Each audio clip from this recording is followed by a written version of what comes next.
Salam alaikum Mazoul, bonsoir. J'avais 17 ans quand j'ai vu Alger pour la première fois. C'était en été 1968, je m'en rappelle comme d'aujourd'hui. J'étais arrivé en bus avec un ami, aujourd'hui décédé, Jafar Ould Mohamed, Rabbi Yarhamou, un Kabyle de Batna. C'était en été 1968 donc. Mais quelle était belle, le Bahja. J'étais sous le charme et je déambulais dans la ville avec des étoiles dans les yeux, à regarder partout, émerveillé, ravi. C'était encore plus beau que dans mon imagination de petit Batnéen. Alger était vraiment blanche, propre, gaie. Ah, ces belles plages que je découvrais, ces terrasses de café, ces promenades, ces jardins, ces restaurants, ces hôtels, la fluidité de sa circulation, le civisme de ses habitants, des hommes et des femmes raffinés, affables, prestes sans être pressés, enjoués sans être moqueurs ni suffisants. Les hommes étaient habillés simplement, mais avec recherche, avec goût. Les femmes étaient mises à l'occidental ou en haïk, sans que personne ne vienne leur dicter comment elles devaient s'attifer. Elles étaient coquettes, belles à ravir, respectées par tout le monde, quel que soit leur choix vestimentaire.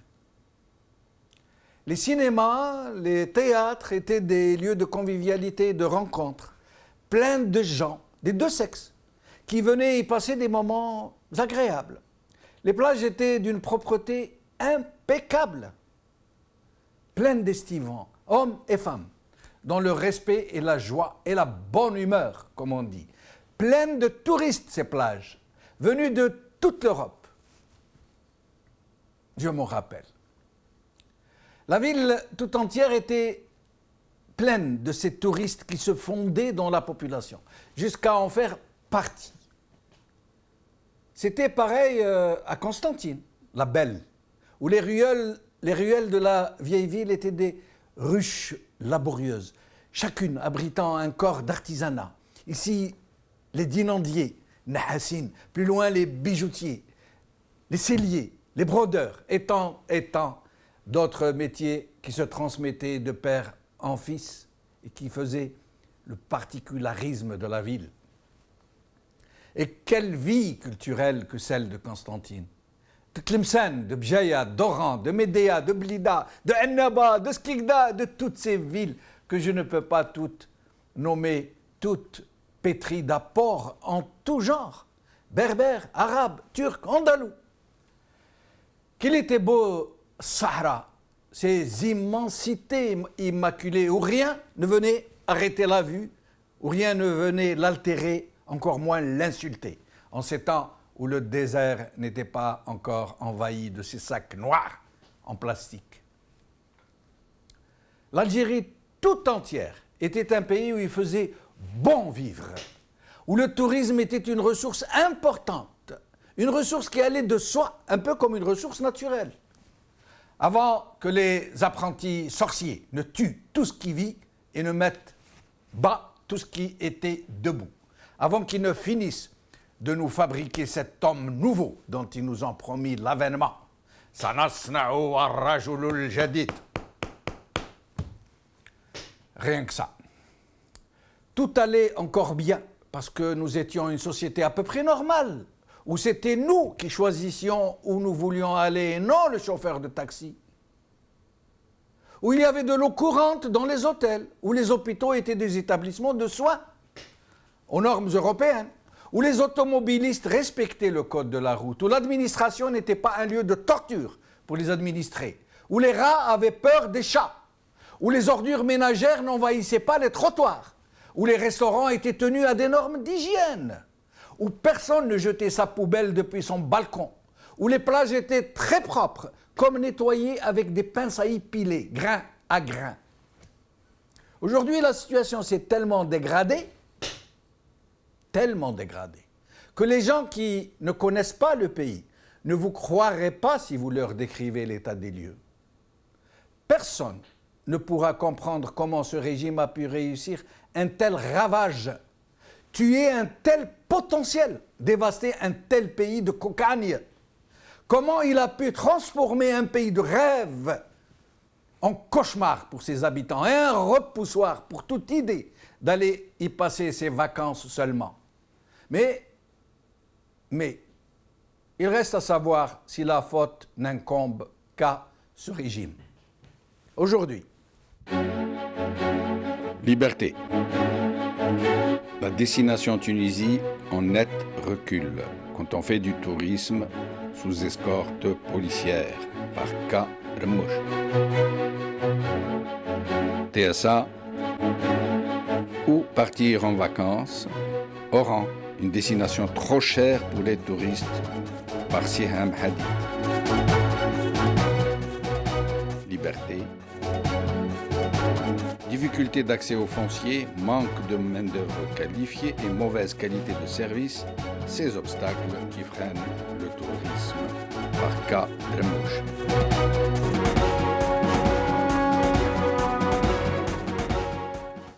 Aujourd'hui, avec nous pour en parler, Reda. Il nous a demandé de l'appeler seulement Reda. C'est un Algérien qui vit en France et qui tente tourisme en vacances en Algérie. Et nous aurons Brahim Younchi en Skype. Brahim Younchi qui est président de l'UDM, rappelons-le. Et nous ouvrirons le standard pour permettre à nos téléspectateurs donc de s'exprimer s'ils le souhaitent sur cette question. Reda, vous êtes avec nous? Oui, bonjour Jamel, bonjour tout le monde, bonjour à toute l'équipe. Bonjour, bonjour Reda. Alors, vous vous trouvez en ce moment donc en Algérie, quelque part. Vous allez nous dire où pour y passer des vacances en famille, c'est bien ça? Tout à fait, tout à fait. À Alors, Annaba, vous vous trouvez où au juste, là? À Annaba. Très bien, Annaba. Donc, alors comment ça se passe, sinon? Ben écoutez, c'est un peu Tintin en terre inconnue. Hein. Donc, ce qui m'aide à tenir le coup, c'est que j'ai pu endosser le rôle d'un exotique. C'est-à-dire, j'ai un regard exotique sur mon propre pays pour supporter l'infâme paysage que je vois, que je côtoie chaque jour. Donc, c'est très très dur. C'est d'une violence inouïe. Ce que vous avez dit tout à l'heure, Jamel, ce que vous avez relaté sur l'Algérie de jadis, moi, c'est ce que j'appelle la mémoire émotionnelle et sentimentale. Ce système nous l'a ôté de manière irréversible, c'est-à-dire on n'a plus d'ancrage dans notre mémoire, ce que fut notre Algérie. Vous savez, quand vous quittez un pays, quand vous revenez, vous avez cette mémoire émotionnelle et sentimentale, c'est-à-dire les grands contours de votre environnement n'ont pas bougé.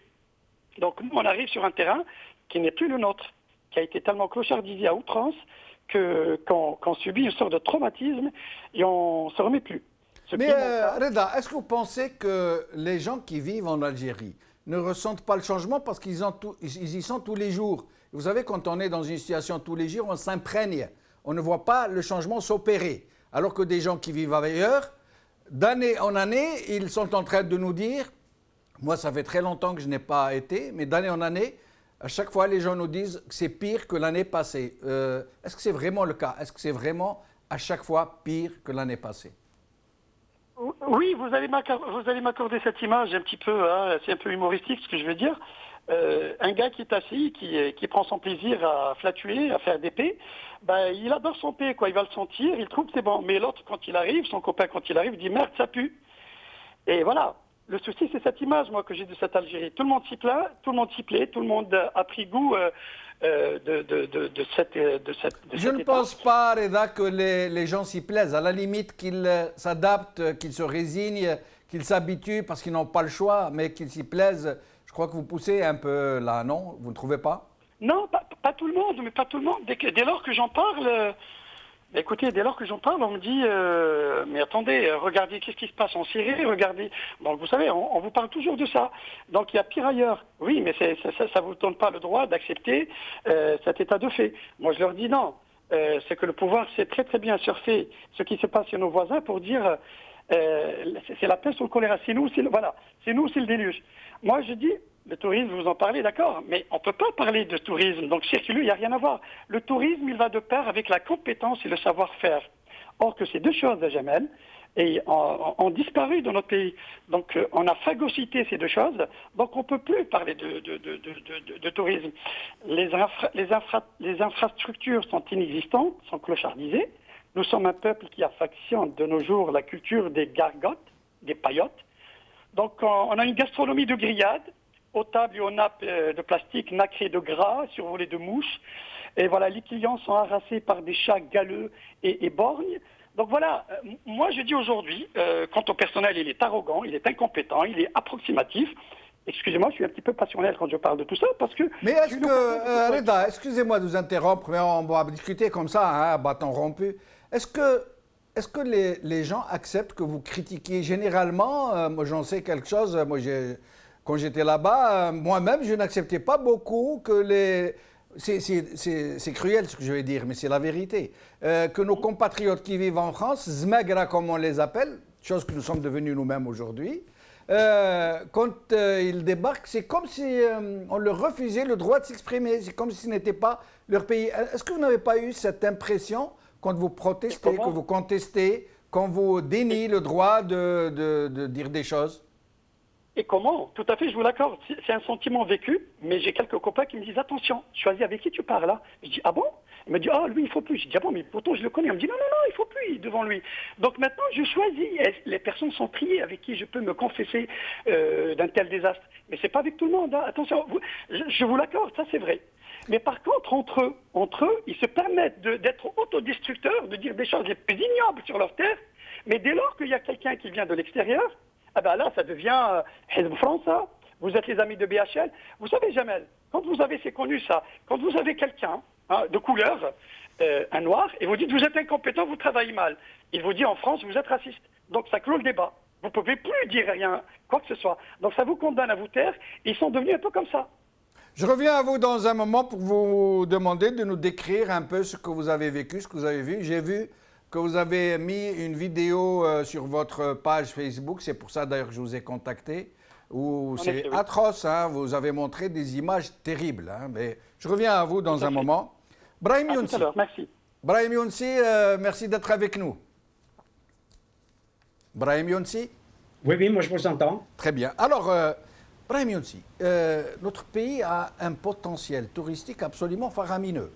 Tout le monde en convient, il n'y a pas de doute. Hein. C'est le pays où il y a le Sahara, le plus grand désert du monde, où il y a des montagnes absolument magnifiques. Moi, je suis d'un pays de montagne, dans les Aurès, et quand vous y allez, vous entrez dedans, il y a des endroits qui sont restés vierges, qui n'ont jamais été traversés par l'homme, tellement des forêts touffues de cèdres millénaires. Vous allez en Kabylie, c'est pareil, vous allez une côte, la côte de Saphir que vous connaissez très bien, c'est absolument... merveilleux, c'est indescriptible, tellement que c'est beau, c'est époustouflant, c'est des côtes riantes, belles. Et quand vous allez, où que vous alliez, en Algérie, c'est très beau, c'est très beau. Et malgré ça, nous avons réussi le record à tout mettre bas. Et nous sommes l'un des pays les moins touristiques du monde, où même les Algériens qui vivent ailleurs évitent d'aller passer des vacances chez eux. Qu'est-ce que vous en pensez? À quoi c'est dû tout ça? C'est dû à pas mal de facteurs. Mais bon, je viens d'écouter notre ami Reda, que je considère comme un touriste interne. Il nous a fait, je le crois, personnellement, ça fait 25 ans que je n'ai pas mis les pieds en Algérie pour des raisons autres. D'autres m'ont fait la même description que celle que vient de faire notre ami Reda. C'est vrai que l'Algérie a toutes les potentialités pour être un pays qui peut attirer ou qui attirerait des touristes. Mais le tourisme, dont je ne suis pas un spécialiste, pose un certain nombre de questions, y compris des questions qui ne sont pas seulement matérielles, qui ne sont pas seulement infrastructurelles. Parce que lorsque l'on parle chez nous de tourisme, on parle par définition du tourisme étranger, du tourisme international. Parce que Reda est algérien. Il connaît son pays, bien sûr, il déplore une situation que nous déplorons depuis de très nombreuses années. Mais pour répondre en quelque sorte à la question que vous m'avez posée, le pouvoir établi, dans les conditions que nous connaissons, que les Algériens connaissent, et cela depuis fort longtemps, veut faire croire, parce que je crois savoir qu'il y a des projets touristiques. On parle de plus en plus de tourisme, d'attirer le tourisme, parce qu'il y a un manque crucial de ressources financières. Donc le tourisme pourrait pallier au pétrole, aux hydrocarbures. Donc le tourisme est présenté sur le plan politique comme la panacée, comme il avait fait croire dans les années 70, qui, comme vous le disiez, étaient des années, entre guillemets, merveilleuses pour la génération, notre génération. Parce qu'il y avait tout à faire, et nous y croyons. Donc il avait fait croire, ce pouvoir établi, que l'industrialisation accélérée par les hydrocarbures allait faire de l'Algérie un paradis, allait nourrir toutes les bouches, allait donner du travail à tout le monde, allait donner des loisirs à tout le monde, des vacances à tout le monde, etc. etc.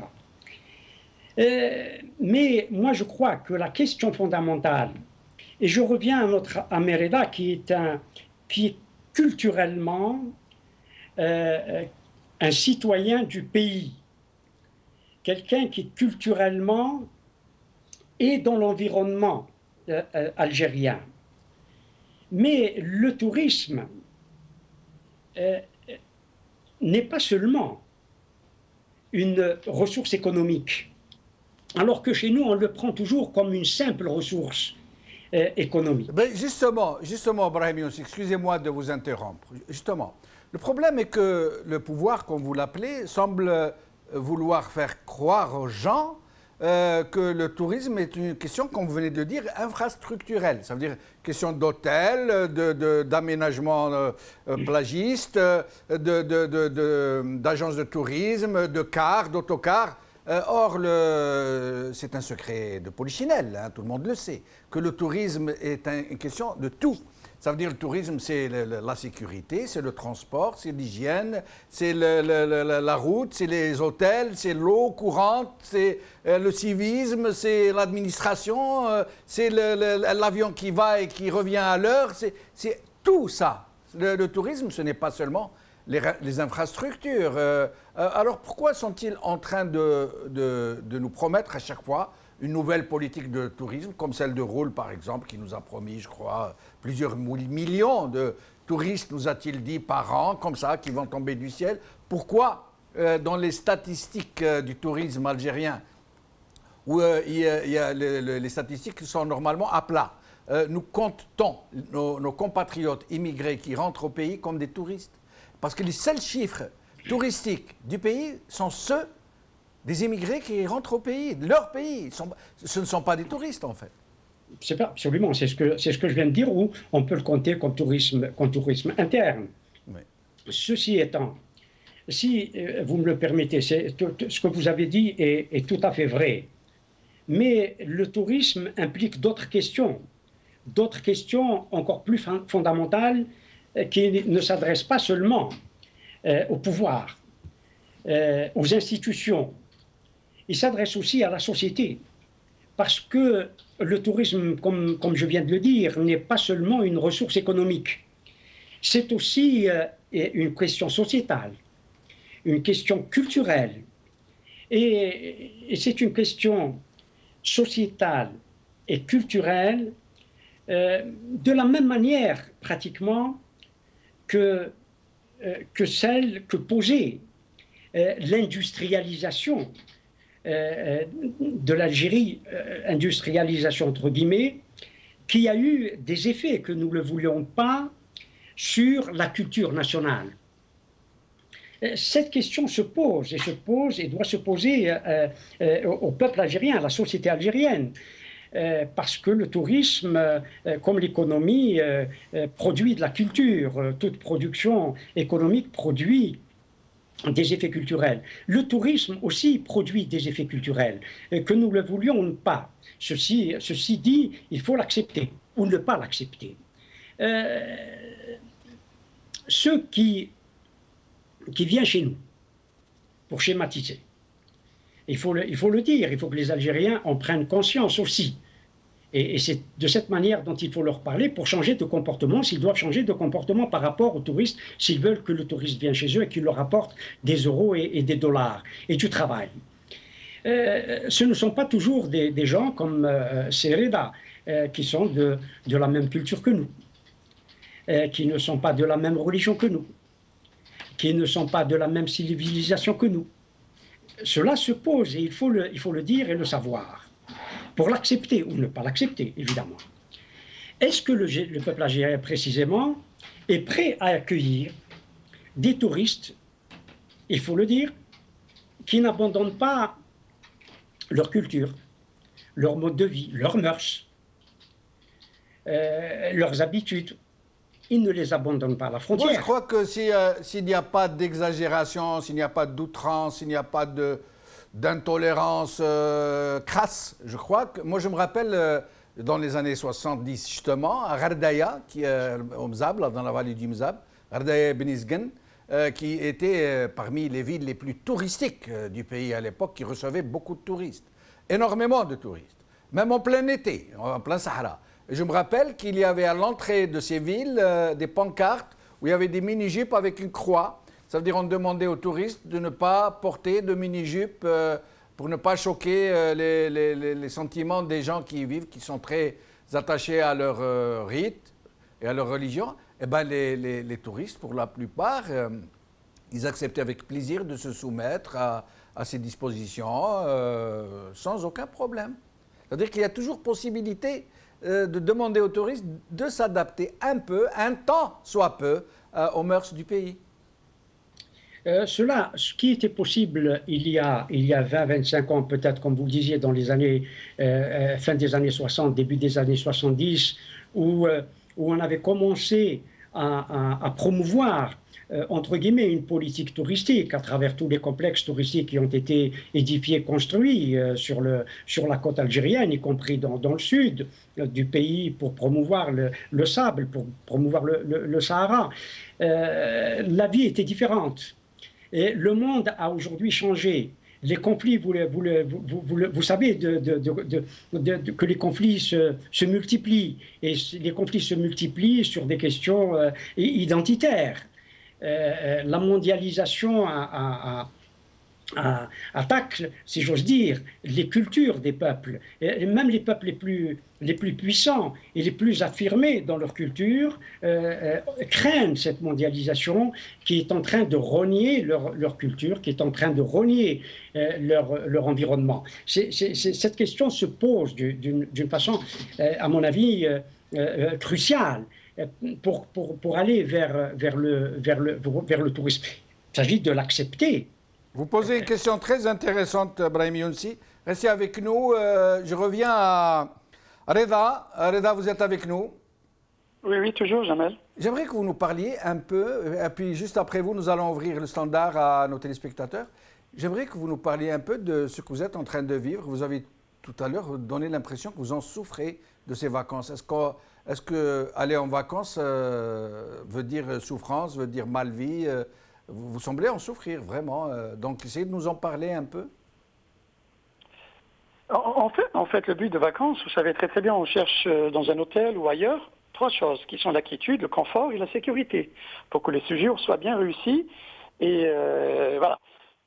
Ces 3 ingrédients manquent. Et voilà, donc moi, aujourd'hui, je suis à Annaba. J'ai choisi d'élire domicile à Seraïdi, donc dans le massif de l'Eddou. Où voilà, j'ai tourné le dos à la côte et je suis dans le maquis. Et j'en souffre, pourquoi? Parce que tous les matins, je vais à cette plage que je ne reconnais plus, qui s'est transformée en une sorte d'un camp.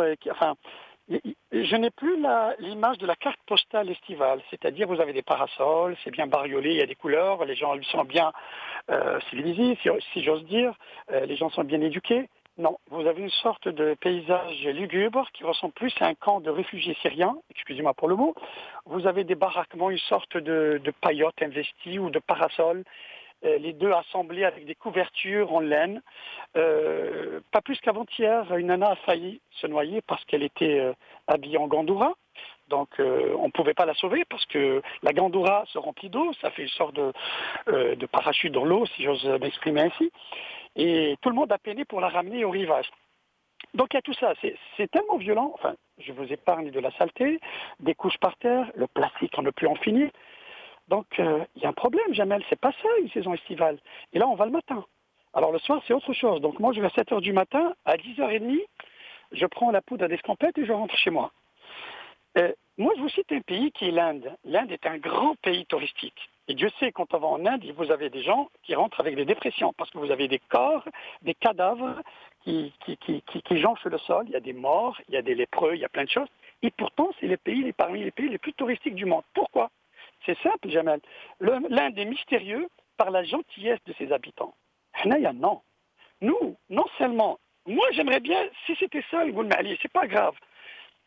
D'après vous, excusez-moi, Reda, d'après vous, est-ce que la faute incombe au régime, et ça s'arrête là, ou est-ce que nous avons, nous aussi, une part de responsabilité? Oui, il y a la tête du poisson qui a pourri, forcément le reste du corps, il est inconsommable. Donc il y a le régime d'abord, mais le peuple l'a rejoint dans cette sale besogne. Le peuple qui essore sa serpillière du balcon, qui nettoie à grand eau dans la maison, mais le reste, la rue, qu'il advienne que pourra. Donc on s'en fout. Moi, je suis pas d'accord qu'on incombe tout au régime. Certes, le régime, oui, bien sûr, tire ses marrons du feu, comme on dit. Mais moi, j'ai vu des gens, l'éducation, ça n'a rien à voir. Il y a des gens qui sont pauvres, qui sont bien élevés. Il ne faut pas tout incomber. Moi, le système, je le vomis. Je le vomis, ça. Et, je veux dire, je peux vous le redire maintes fois. Mais le peuple y est pour beaucoup de choses, si jamais. Moi, j'ai vu des choses, et on ne peut pas dire que c'est le peuple.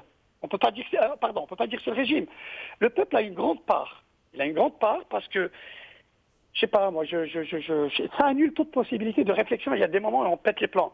C'est vrai qu'on a eu une décennie noire, on a subi un traumatisme psychologique, certes, mais on peut pas surfer sur ça tout le temps. On se dit, ouais, mais voilà. Non, il faut passer à autre chose. Aujourd'hui, c'est vrai, mon prédécesseur qui a parlé, votre invité, il a parlé. Oui, il y a une manne touristique en Algérie qui est intarissable, on n'a pas su la saisir. On a creusé après 62, on a trouvé du pétrole, on a dit tiens, on est tranquille. Vous savez, je cite l'exemple de Tulip Golden, l'hôtel qui a ouvert à Skikda l'année passée. Le gars a été recruté à l'île Maurice. Et on lui a dit comment? Il leur a dit je n'ai pas de main-d'œuvre compétente. Je n'en ai pas. Vous imaginez jamais, le gars il a ramené du personnel de l'île, le personnel encadrant de l'hôtel, il a ramené de l'île Maurice. C'est connu, à vous taper sur Restez avec nous, Reda. Je reviens à vous dans un moment et à Brahim aussi pour lui poser la même question. Est-ce que le régime est seul responsable de cette situation qui se délabre de plus en plus? Donc nous allons ouvrir le standard et nous avons déjà avec nous Shahinez, me dit-on. Shahinez de France. Shahinez, vous êtes avec nous? Oui, allô? Allô, oui, Shahinez, je vous en prie. Oui. Salam alaikum. Alaikum salam, marhaba bik. Oubik. Je peux m'exprimer en arabe? Comme vous voulez, en arabe, en français, en anglais, en chinois. تفضلي. معكم شاهيناز مليون من أصل جزائري. عندي أهلي في الجزائر في مدينة تبسة في شرق البلاد بالضبط.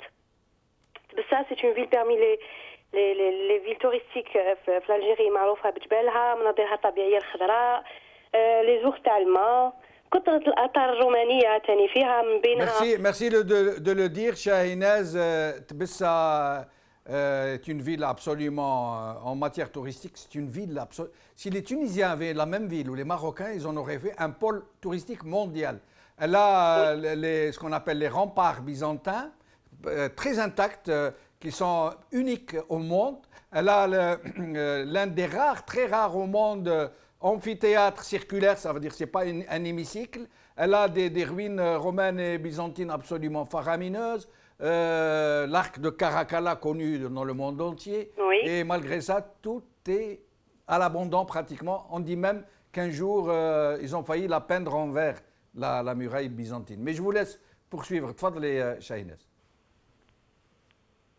شاهيناز. باب كراكلا هذا وحي الأقواس الرومانية مالوغوزمون ولا ملجأ للنفايات. رحت في الموا دو افريل كنت تما يعني كي تزور تبسها ما تخليش غير العين تبكي حتى القلب يعود يبكي معاها. سي اون كاتاستروف. الارض كلها محفره من لا ريو دو لاكديك يعني من الحائطه الرومانيه حتى الخرجه تاع لافيل كلها الاراضي محفره. باب كراكلا هذاك ولا من عليهم النفايات يعني.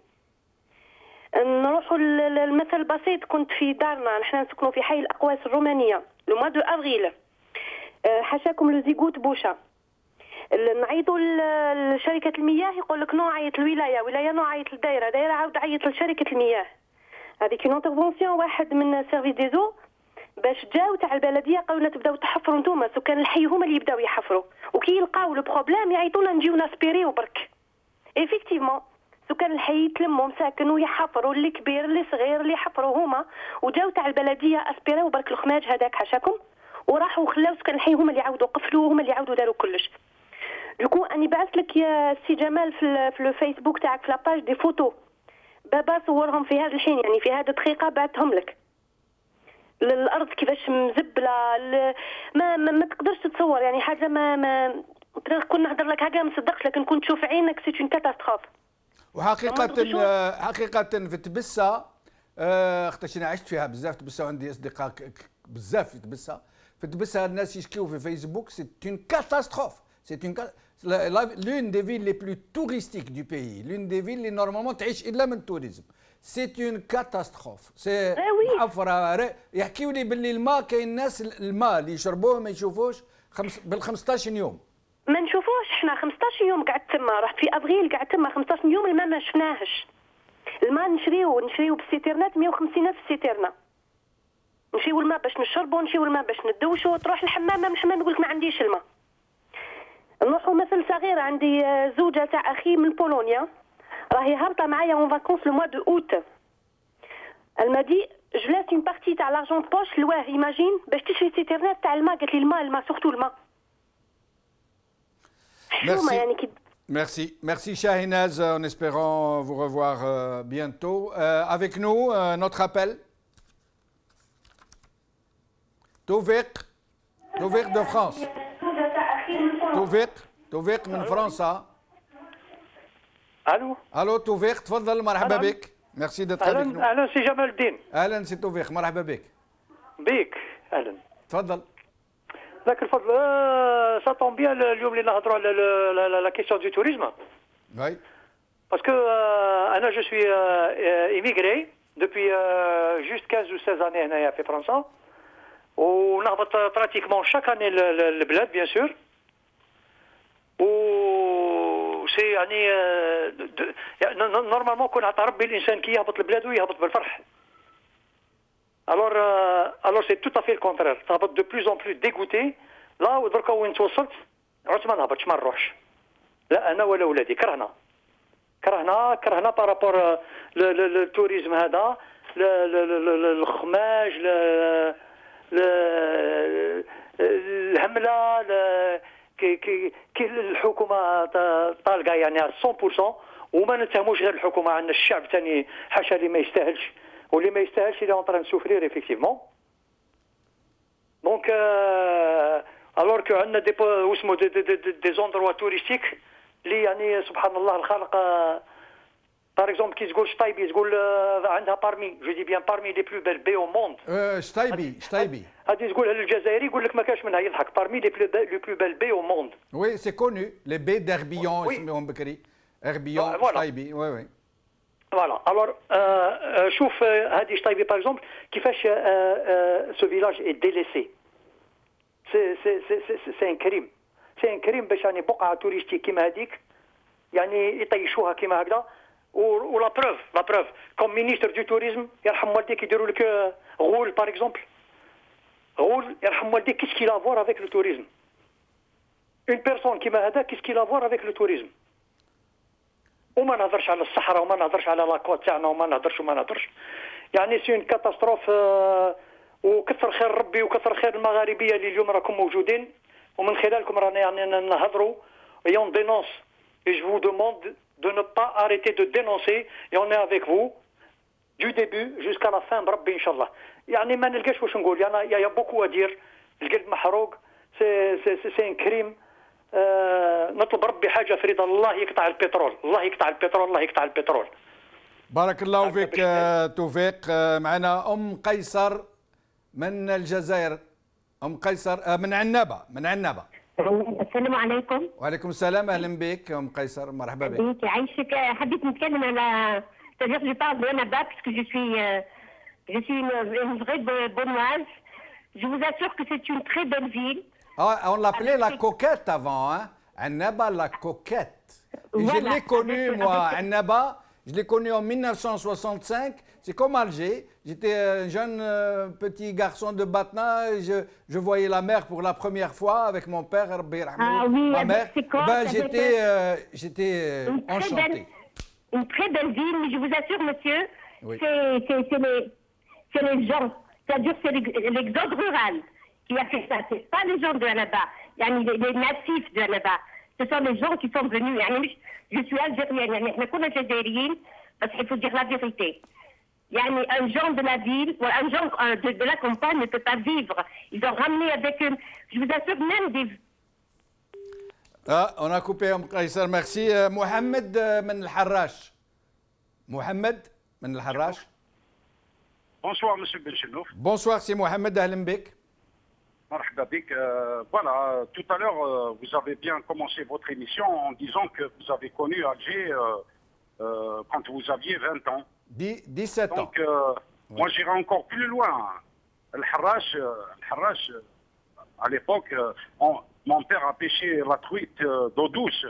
La truite d'eau douce, c'était la banlieue d'Alger. Donc, c'était quand même une région très, très ciblée par les gens d'Alger. Et puis, voilà, donc, en ce qui concerne le tourisme, vous savez, vous avez posé tout à l'heure une question, est-ce que c'est le régime ou c'est le peuple? Moi, je pourrais vous dire que c'est le peuple. Allô? On vous entend, on vous entend. Moi, je pourrais vous dire... Moi, à la place du peuple, je préférerais dire la société. La société. Oui, la société. Voilà. La société, maintenant, si elle veut s'imposer. Donc, nous avons une société algérienne qui n'a jamais voyagé à l'étranger. Elle a le savoir-vivre. Elle veut vivre. Voyez-vous, j'ai reçu dernièrement ma fille de Paris. Donc... j'étais contraint de lui payer l'hôtel Sofitel. Parce que, il y avait le respect. Et quand j'ai vu ma fille se baigner en pleine piscine au solarium moi j'ai pleuré parce que j'ai vu ma fille en sirène. Hein?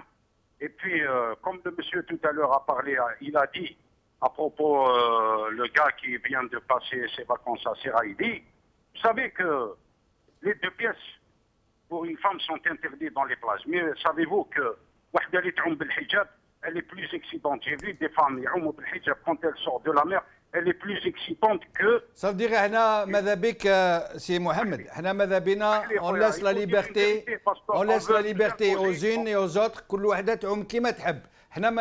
On ne stigmatise ni les unes ni les autres. Le monsieur tout à l'heure de Seraïdi, on dirait que nous étions en Syrie. Et c'est ce qu'il voulait dire. Parce que Roua, peut-être, il voulait se permettre. Vous savez... Allô? Oui, on vous écoute, mais je préfère qu'on évite de stigmatiser qui que ce soit. Chacun se baigne comme il veut. Pour moi, chacun est libre. C'est ça que je voulais dire. D'accord, mais il faut rien imposer aux gens. Il faut rien imposer, il faut laisser les gens libres. Voilà. Mohamed, merci d'être avec nous. Notre appel. Mohamed de France, مرحبا بك سي محمد. السلام عليكم. وعليكم السلام، اهلا بك، تفضل.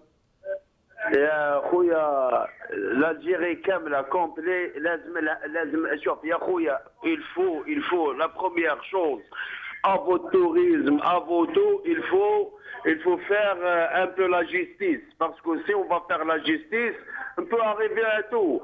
فهمت خويا كيفاش يجيونا حنايا كيفاش انايا رحت مع ولادي جو بو بارلي اون عرب وي تفضل يا خويا انايا رحت مع ولادي قلت لهم هذيك جيتي افيك مي زونفون رحنا للسكيكدا للريستورون اللي ندخلوا هاي انا با تواليت سي ان تواليت اللي مقفوله بالمفتاح صافي دير اون بو با قلت لهم والله وما نلقاش ريستورون افيك لو تواليت حاشاك افيك تو الغيسبي قلت لهم جي في با مانعهم ما ناكل جيتي اجيجل جيتي اسكيكدا يبقى جي روتورني فيغ عنابه رحت للقاله سي لا ميم شوز جي بخي هذاك لوتيل تاع القاله هذاك سي سال فهمت ما كاين والو لوديكاسيون يانا با دوكاسيون ان الجيري يا با لا جيستيس يا ريان اون الجيري اون ديري اون اي صافي دير اون بو با يالي اون بو با مو جي باسي لي فاكونس تاعي لهنا هديت ولادي عندي العائله حبت تهبط الالجي خليتها رحت الالجي انا هديت ولادي هبطت لهنا فيغ طاراغون فيغ ليسبان مي سي ان اوتر شوز حشمت نطيش البونتا تاعي تاع السيجاري طفيتها في يدي حشمت نطيشها في الارض تالمو سي بروبر بارتو لا جيستيس لا بوليس يانا بارتو صافي دير يا دوتو يا لا بروبريتي ميرسي سي محمد ميرسي معنا طاهر من وهران طاهر عليكم اهلا بك السلام ورحمه الله تفضل كيفكم لاباس بيان لاباس خويا عايشك تفضل الحمد لله جو voudrais juste participer في هذا السوجي وكاع وي جو انا نحكي لكم غير بارابور سكي في جي في دي فواج غير هنا جوست اكوتي في تونس وي دي الديبي كي دخلت تونس انا ما نكذبش عليك الدمعه جاتني في عينيا علاش الدمعه جاتني في عينيا باسكو كومون سفيتي ان بي جوست اكوتي عندهم لي انفراستركتور عندهم ان اسبري توريزم عندهم بلان دو شوز بار كونتر احنا لو كان تجي تشوف عندنا هنا في البلاد في لاباف تشوف لا ديفيرونس في لاباف تاع الجزائر تشوف باغ اكزومبل لانارشي اون كومبارون بارابور تاع تونس سي فيت في كيفاه بروبليم تاعنا في الجزائر اون با ان اسبري توريزم ما عندناش هاد ليسبري سكي في كو سوا من عند الشعب بروبليم ديدوكاسيون ولا من عند ليغا سي سا هذه اللي نقولها لك كي تدخل الجزائر الحاجه الاولى اللي تلقاها بروبليم ديسونس عند القاله ديجا عندك زوج سوايع قيسها تما في القاله تاع بور تروفي ليسونس دونك الجزائر سكي في ميرسي طاهر رشيد من شلف رشيد عليكم الو اهلا بك سي رشيد السلام عليكم وعليكم السلام والله بغيت نعلق على لا ليميسيون اللي راكم دايرينها اليوم تفضل والله في الجزائر في شلف عندي عامين هبط البلاد وعند المشكل تاع لي زيغو 3 سنين رحت للديليغي تاع الاميري نهضر معاه قلت له ودي والله نجيب لكم النهار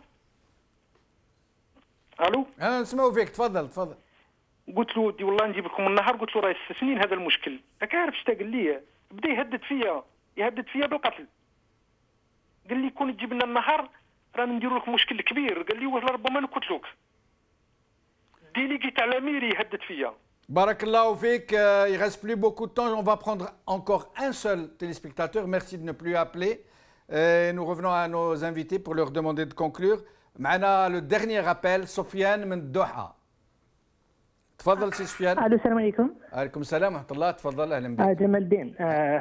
Alors bon, oui, moi je voulais intervenir par rapport à ce sujet. Donc en fait, moi j'ai suivi la vidéo qui a été postée par le premier interlocuteur, je pense. J'étais vraiment... Alors, au moment où, bien sûr, on ne peut qu'être d'accord avec l'état de dégradation avancée dans lequel est la situation en Algérie, mais à la fin de sa vidéo, quand il a dit « je vous crache dessus, sale peuple », alors là, franchement, je n'ai rien compris. Et je voudrais bien, si vous pouvez lui demander en fait de s'expliquer par rapport à cette phrase, parce que c'est vrai qu'on peut être en désaccord, on comprend tous en fait la situation, mais de là à cracher sur le peuple, c'est pas évident, quoi. C'est vraiment pas évident et je comprends pas qu'il est allé jusque-là.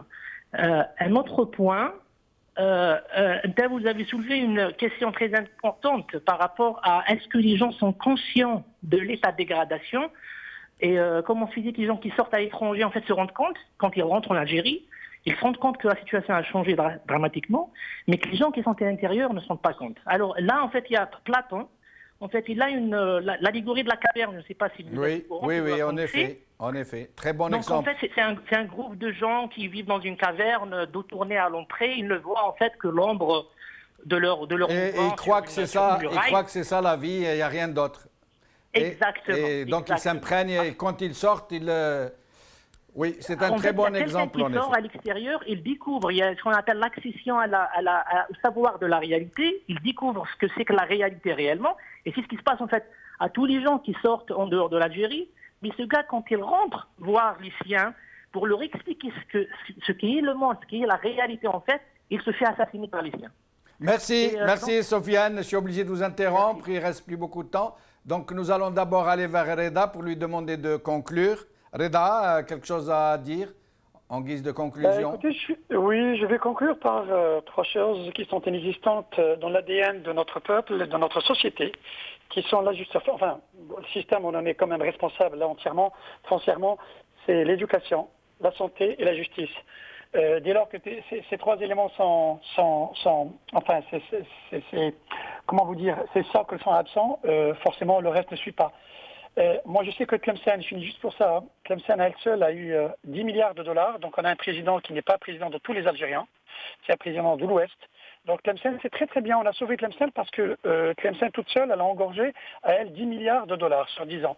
Donc, on en a fait vraiment une belle cité. Tant mieux, tant mieux, tant mieux. Au moins, on a sauvé, on a mis l'argent quelque part. Pour conclure, je ferai mes excuses parce que votre auditeur l'a dit, parce que j'étais un peu outrancier sur la vidéo quand j'ai dit je crache sur ce peuple. Mais dans ce moment-là, je suis redevenu l'Algérien qui vit en Algérie, parce que je les entends tout le temps cracher sur ce peuple eux-mêmes, se cracher sur eux-mêmes. Donc c'est quelque chose qui est sorti de moi et j'ai fini comme ça. Bon, je m'en excuse, je suis un être humain dans mes excès, mais voilà, j'étais vraiment écorché vif et le spectacle que j'avais vu, qui s'est offert à mes yeux, était des plus atroces que j'ai connus depuis 25 ans. Merci Reda, merci. Brahim Younsi, donc le mot de la fin vous revient. Brahim Younsi. Oui. Moi je pose cette question. On parle de tourisme. Mais il faut se poser cette question, à savoir, le tourisme pour qui? Ceux qui sont intervenus, avec tout le respect que je leur dois, ils prennent la question, ou les questions qu'ils ont évoquées, comme une question qui concerne ceux qui viennent visiter l'Algérie. Or, c'est l'immense majorité, sinon toute la société algérienne, pour ne pas reprendre le mot peuple dont vous avez parlé, qui souffre de cette situation. Il en est à la fois l'acteur, entre guillemets, et la victime. Il faut poser les problèmes tels qu'ils se posent. Pour certains des intervenants, pardonnez-moi, mais moi j'ai entendu Madame Morano parler. Quand elle parle de la Seine-Saint-Denis ou de certains quartiers arabes et musulmans, c'est affreux que un tourisme touristique, je dirais même pas un tourisme touristique, c'est pas ce que je voulais dire, un tourisme familial devient un tourisme. Cela ne veut pas dire qu'il faut trouver la situation telle qu'on la trouve dans le pays. Mais il y a un peuple qui souffre aussi, qu'on le veuille ou non, de cette situation-là. Il n'en est pas toujours le responsable.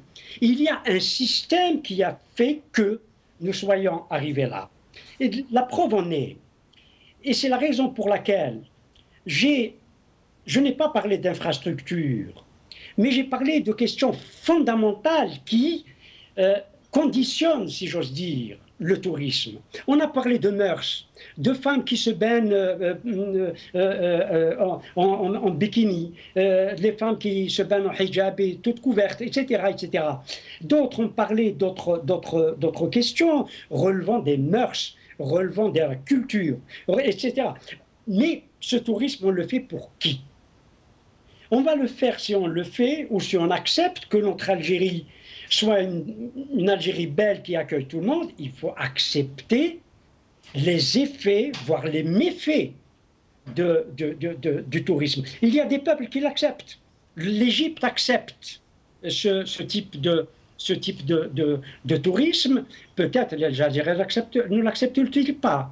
Merci Brahim Younsi, très intéressant ce que vous nous dites, qui pourrait être l'objet d'une autre émission d'ailleurs, pourquoi pas. En tout cas, je vous remercie, je suis obligé de vous interrompre malheureusement puisque nous arrivons à la fin.